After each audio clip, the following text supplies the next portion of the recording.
নমস্কাৰ বন্ধুসকল, আপোনালোক সকলোকে ষ্টাডি উইথ দীপক চেনেললৈ স্বাগতম জনাইছোঁ। আজিৰ ভিডিঅ'ত সাধাৰণ জ্ঞানৰ 20টাকৈ অতি গুৰুত্বপূৰ্ণ কুৱেশ্যন এনচাৰ ডিছকাছ কৰিম আৰু এই কুৱেশ্যন এনচাৰসমূহ আপোনালোকৰ আগন্তুক এডিআৰ গ্ৰেড 3 আৰু গ্ৰেড 4 পৰীক্ষাৰ বাবে অতিকৈ সহায়কজনক হ'ব। চ' পলম নকৰি ভিডিঅ'টো ষ্টাৰ্ট কৰোঁ।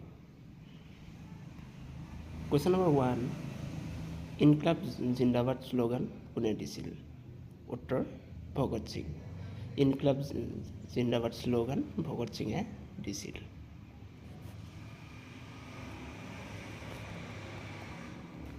Question number 2, Assam hockey association কিমান চনত সংগঠিত হৈছিল?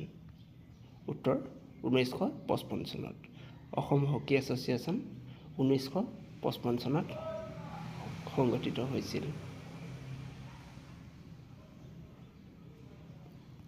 কুৱেশ্যন নম্বৰ 3, বৰদলৈ ট্ৰফী প্ৰতিযোগিতাৰ প্ৰথম সংস্কৰণত কেইটা দলে অংশগ্ৰহণ কৰিছিল? উত্তৰ 16টা। বৰদলৈ ট্ৰফী প্ৰতিযোগিতাৰ প্ৰথম সংস্কৰণত 16টা দলে অংশগ্ৰহণ কৰিছিল।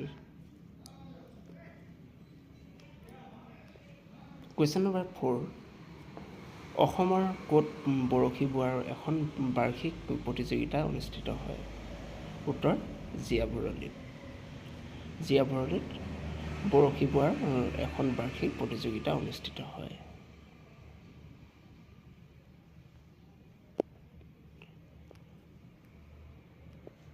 কুৱেশ্যন নম্বৰ 5, প্ৰথম অসমীয়া ফিফা ৰেফাৰী কোন?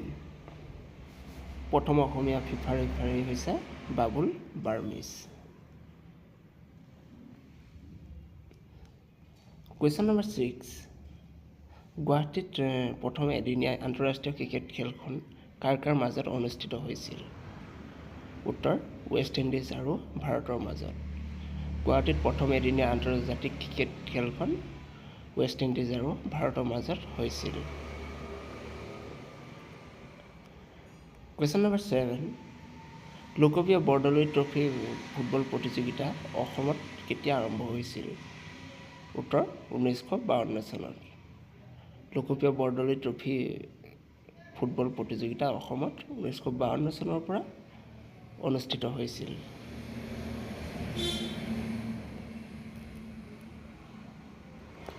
কুৱেশ্যন নম্বৰ 8, কোন তাৰিখে অসমত ক্ৰীড়া দিৱস উদযাপন কৰা হয়?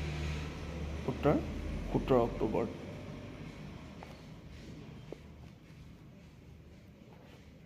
কুৱেশ্যন নম্বৰ 9, ডুগাৰচিল ফুটবল প্ৰতিযোগিতা কিমান চনত আৰম্ভ কৰা হৈছিল? উত্তৰ 1962 চনত।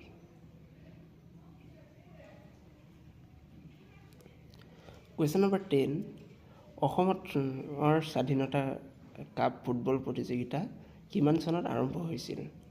উত্তৰ 1947 চনত। কুৱেশ্যন নম্বৰ 11, বৰদলৈ ট্ৰফী প্ৰতিযোগিতাৰ প্ৰথমবাৰ দূৰদৰ্শনত ৰাষ্ট্ৰীয় সম্প্ৰচাৰ কিমান চনত কৰা হৈছিল? উত্তৰ 1993 চনত। 1993 চনত বৰদলৈ ট্ৰফী প্ৰতিযোগিতা প্ৰথমবাৰ দূৰদৰ্শনত সম্প্ৰচাৰ কৰা হৈছিল।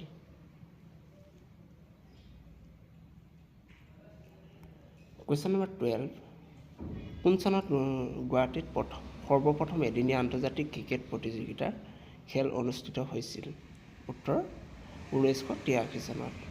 1983 চনত গুৱাহাটীত সৰ্বপ্ৰথম এদিনীয়া আন্তৰ্জাতিক ক্ৰিকেট প্ৰতিযোগিতাৰ খেলখন অনুষ্ঠিত হৈছিল। Question number 13, Ranji trophy cricket প্ৰতিযোগিতাত 100টা উইকেট লাভ কৰা প্ৰথম অসমীয়া খেলুৱৈগৰাকী কোন? উত্তৰ অনুপ ঘটক।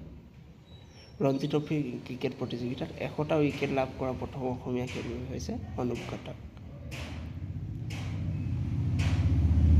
কুৱেশ্যন নম্বৰ 14, উজনি অসমৰ মেগৰ ফুটবল একাডেমি কাৰ দ্বাৰা গঠন কৰা হৈছিল? উত্তৰ উইলিয়াম মেগৰ দ্বাৰা। উজনি অসমৰ মেগৰ ফুটবল একাডেমি উইলিয়াম মেগৰ দ্বাৰা গঠন কৰা হৈছিল। কুৱেশ্যন নম্বৰ 15, ভাৰতীয় ফুটবল সংস্থাৰ সভাপতি হোৱাৰ অসমৰ প্ৰথম ব্যক্তিগৰাকীজন কোন?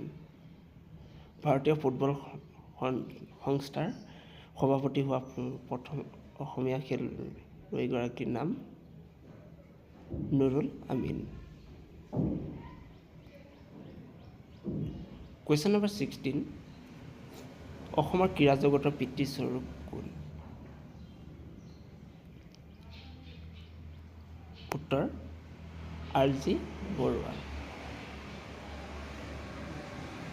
অসমৰ ক্ৰীড়া জগতৰ পিতৃস্বৰূপ হৈছে R.G. বৰুৱা। কুৱেশ্যন নম্বৰ 17, এদিনীয়া আন্তৰ্জাতিক ক্ৰিকেট প্ৰতিযোগিতাত আম্পায়াৰৰ দায়িত্ব বহন কৰা প্ৰথমজন অসমীয়া ব্যক্তি কোন? উত্তৰ সুৰেনৰাম ফুকন। এদিনীয়া আন্তৰ্জাতিক ক্ৰিকেট প্ৰতিযোগিতাত আম্পায়াৰৰ দায়িত্ব বহন কৰা প্ৰথম অসমীয়া ব্যক্তিগৰাকী হৈছে Surenram Phukan. Question number 18, Bordoloi trophy প্ৰতিযোগিতাত ক্ৰমে দুবাৰকৈ শ্ৰেষ্ঠ খেলুৱৈৰ পুৰস্কাৰ অৰ্জন কৰা খেলুৱৈগৰাকী কোন? উত্তৰ টোকেশ্বৰ দত্ত। বৰদলৈ ট্ৰফী প্ৰতিযোগিতাত ক্ৰমে দুবাৰকৈ শ্ৰেষ্ঠ খেলুৱৈ পুৰস্কাৰ অৰ্জন কৰা খেলুৱৈগৰাকীৰ নাম হৈছে টোকেশ্বৰ দত্ত।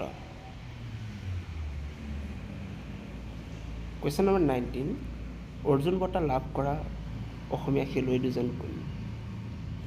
উত্তৰ ভোগেশ্বৰ ভৰালী আৰু মনালিছা।